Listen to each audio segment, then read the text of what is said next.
원자 반지름.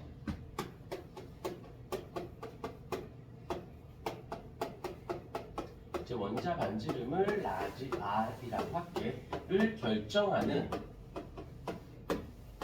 지금 아까쯤에 밑줄 긋은 것들을 한 번에 이 표 여기다가 다 정리를 해볼 테니까 보십시다. 일단 원자 반지름이 크다 작다라는 것은 굉장히 중요한 부분이 무엇이냐면, 잘 봐요. 원자 반지름이라는 개념은 어떤 거냐면 원자 양핵, 원자 핵과 전자 중에서 원자과 전자, 가장 바깥 법주에 있는 전자 사이의 거리를 우리는 원자 반지름이다라고 정의를 내립니다. 요게 나오면 원자 핵과 전자 사이의 거리가 나오면 반드시 원자 핵과 전자 사이에 인력이라고 하는 개념도 같이 맞물려서 들어가 줘야 돼요.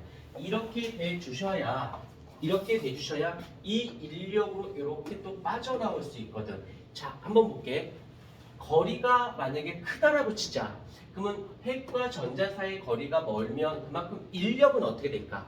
인력은 줄어들겠지. 왜? 거리와 인력은 반비례니까. 그러면 해볼게.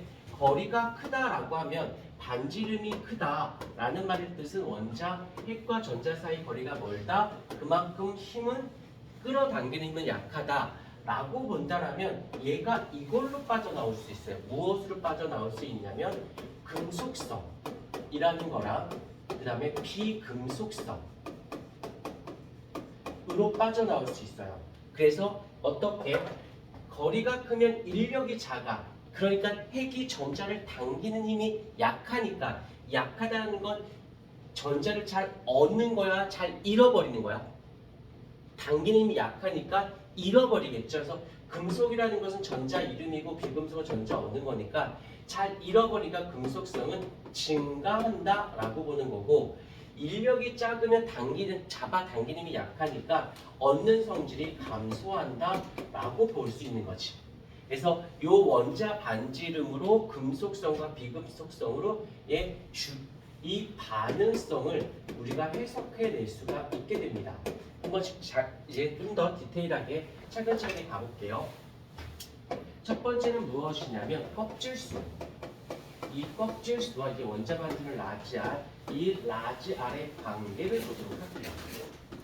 자, 이거 할 때 막 덤비지 말고 조건을 잘 따라주셔야 돼. 어떤 조건을 갖고 있냐면, 일단 여기서 같은 쪽 원소여야 돼요.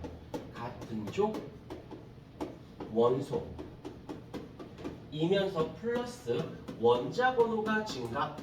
원자 번호 증가.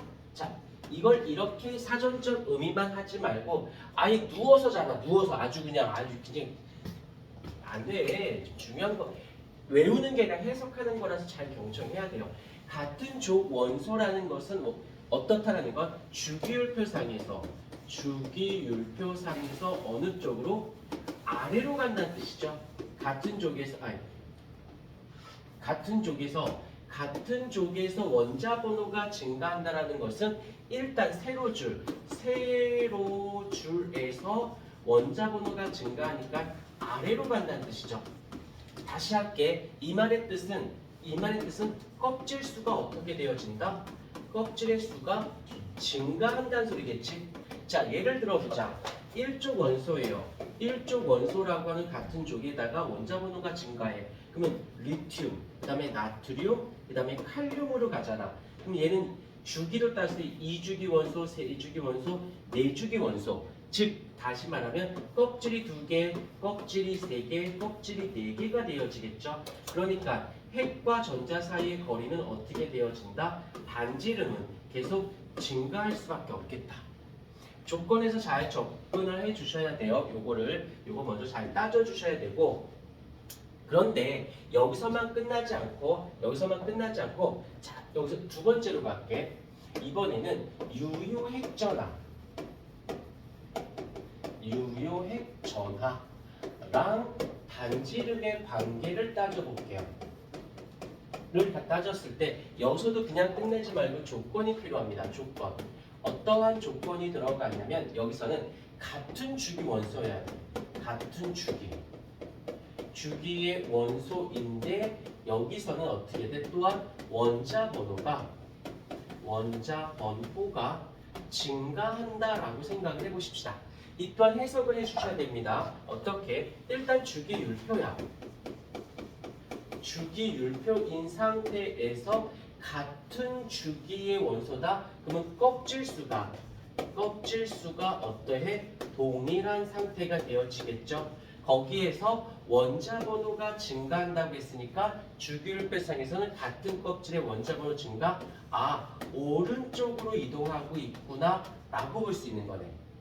그러면 여기서 같은 껍질인데 원자 번호가 증가한다는 말의 뜻은 바로 유효 핵전하가 증가하겠지.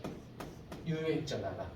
그러면 여기서 이제 예를 들면 2주기 원소일 때를 볼게요. 그러면 일단은 껍질은 두 개야.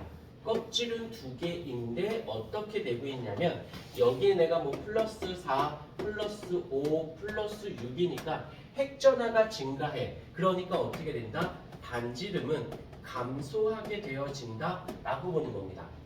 자, 이제 이걸 보고 이 두 가지를 보고 우리가 이제 해석해.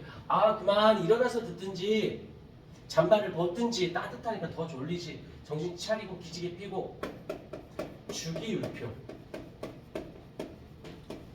주기율표를 볼게요. 주기율표를 보시게 되면 일단 금속성을 보십시다.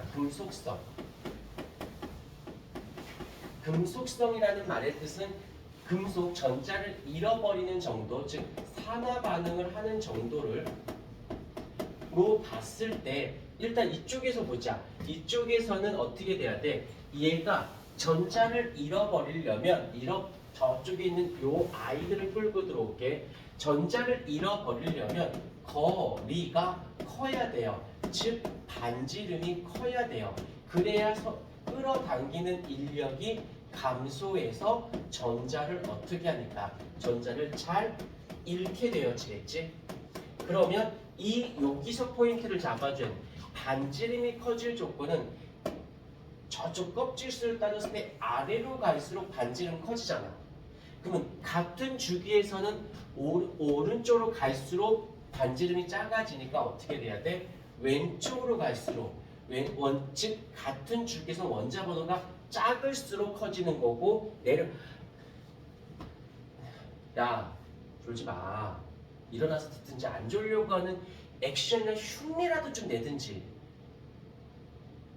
아침부터 힘들게 와가지고 뭐라도 좀 얻어 가셔야지. 자, 금속성. 반대로 이제 비금속성을 보도록 할게요. 비금속성은 전자를 얻는 환원 반응이 되어지겠지. 환원 반응. 그러면 전자를 얻어야 돼. 그러니까 거리가 어떻게 돼야 돼? 얻는 게 거리가 가까워야 반지름이 작아야 그만큼 어떻게 돼? 인력이 증가하니까 어떻게든지 전자를 잘 얻음이 되어지겠죠. 그러면 이 상황에서 봤을 때는 아래로 갈수록 반지름이 크면 이니까 어떻게 돼야 돼? 위로 갈수록 껍질수가 줄어들 거고 여기에선 같은 주기에선 어디로? 오른쪽으로 갈수록 반지름이 작아지니까 그만큼 전자를 잘 얻는 성질을 띠게 되는 거네. 일단 요거 기지개 좀 피고 물 좀 마시면서 잠 좀 줘.